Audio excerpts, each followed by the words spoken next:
How to become your own safe space. Now, most of us spend our days navigating a world full of noise and endless notifications, responsibilities, and the weight of other people's expectations. But what if I told you that the one thing standing between you and true emotional balance is something entirely in your control? True inner peace comes from shifting the way you think, not just where you sit. And here are 9 key mental, emotional, and spiritual shifts that you need to make in order to become your own safe space, no matter where you are. And today we are talking about creating your own safe space at home where you can unplug and recharge and return to yourself. So let's dive in. Now, why does a safe space matter to begin with? We often think of our home as a retreat, but let's be real. It's also where stress can pile up. Unfinished to-do lists, family obligations, and even clutter can leave us feeling more exhausted than rejuvenated. And a true safe space isn't just about a quiet corner. It's actually an environment that supports your mental, emotional, and physical well-being. Now, studies show that our surroundings directly impact our nervous system. A cluttered, chaotic space can keep us in a low-grade state of stress and low frequency, making it harder to regulate our emotions. But when we intentionally design a space for calm, we're telling our nervous system, you are safe. You are safe. So, how do you create that for yourself? Well, let's do this step by step. The first step, we have to communicate your needs and set boundaries without guilt. Now, the first step to creating a safe space at home isn't about the decor, it's actually about boundaries. Many of us were raised to believe that being nice means never saying no. But constantly prioritizing others at your own expense actually leads to resentment and burnout. Well, the truth, boundaries are not selfish. They are actually self-respect. So we have to shift our mindset. Instead of feeling guilty for setting boundaries, remind yourself you are protecting your energy. My peace allows me to show up fully for others. Your daily practice, we can start with small, firm boundaries, like pausing before saying yes to a request. Let me check my schedule and get back to you is a simple yet powerful tool. All right, step 2, choose your space wisely. Your safe space doesn't have to be an entire room. It can be a corner of a room. It can be a cozy chair.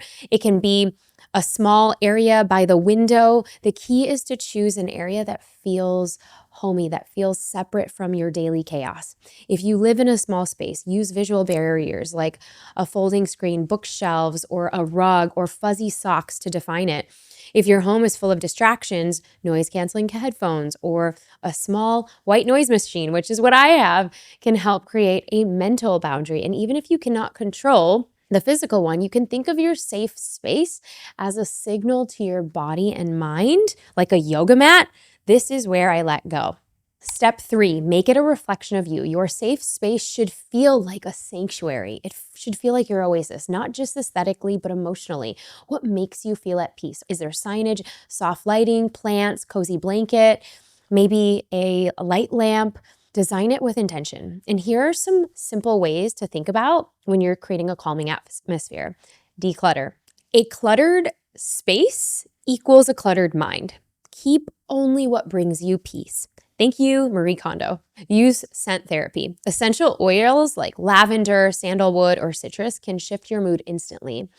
Incorporate sound, whether it's meditation music, nature sounds, or absolute silence. Choose what soothes you. I really love like a cozy blanket or sweats, soft throw, or a warm rug makes the space feel inviting. Now, lighting matters. Do not have harsh overhead lights. Opt for warm lamps, red lights instead. Okay, now here's where we get to the juicy part. Number 4, stop seeking external validation. Most of us spent our whole lives being conditioned to look outside ourselves for approval. Parents, teachers, friends, social media. But here is the truth. The moment you stop needing external validation, you reclaim your real emotional freedom. And this is Emotional Intelligence 101. Shift your mindset. Instead of asking, what do they think about me? Start asking, what do I think of me? Your daily practice should actually begin your day with affirmations that reinforce your self-worth. I am enough as I am. My worth isn't defined by others. This is huge and so powerful. Number 5, learn how to regulate your nervous system.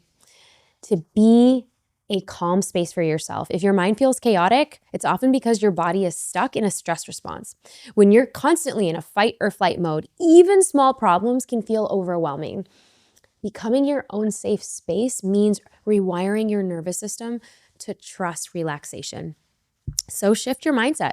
Instead of reacting to stress, practice responding from a calm place. So you can try a technique called box breathing, where you inhale for 4, hold for 4, and exhale for 4. And do this 4 times to bring your body back to a state of balance. And you'll notice your nervous system will come into a place of safety. Number 6, reframe negative self-talk. Your inner voice becomes the narrator of your life. If you're constantly criticizing you, it's no wonder you don't feel emotionally safe. Shifting this means treating yourself with the same kindness you'd offer a friend. So here's how you shift this. Instead of, oh my gosh, I messed up, I'm such a failure, why don't you try, I'm learning, and mistakes are part of growth. Your daily practice here could be notice the self-talk that you have throughout the day and replace it with neutral or positive rephrasing. I can't do this to, I'm figuring it out. Everything comes to me with ease. Number 7, make peace with solitude. Most people avoid being alone because they cannot hear their thoughts in silence. Now, solitude is just not loneliness. It's an opportunity to reconnect with yourself. Learning to enjoy your own company is one of the most powerful ways to create internal safety. So shift your mindset. Being alone means that I'm unloved. Reframe it as solitude is a gift that allows me to recharge and connect with myself. Huge. Today's practice could be 5 minutes a day. You can spend 5 minutes a day, set your alarm for 5 minutes in silence, sitting with yourself without judgment. All right, number 8.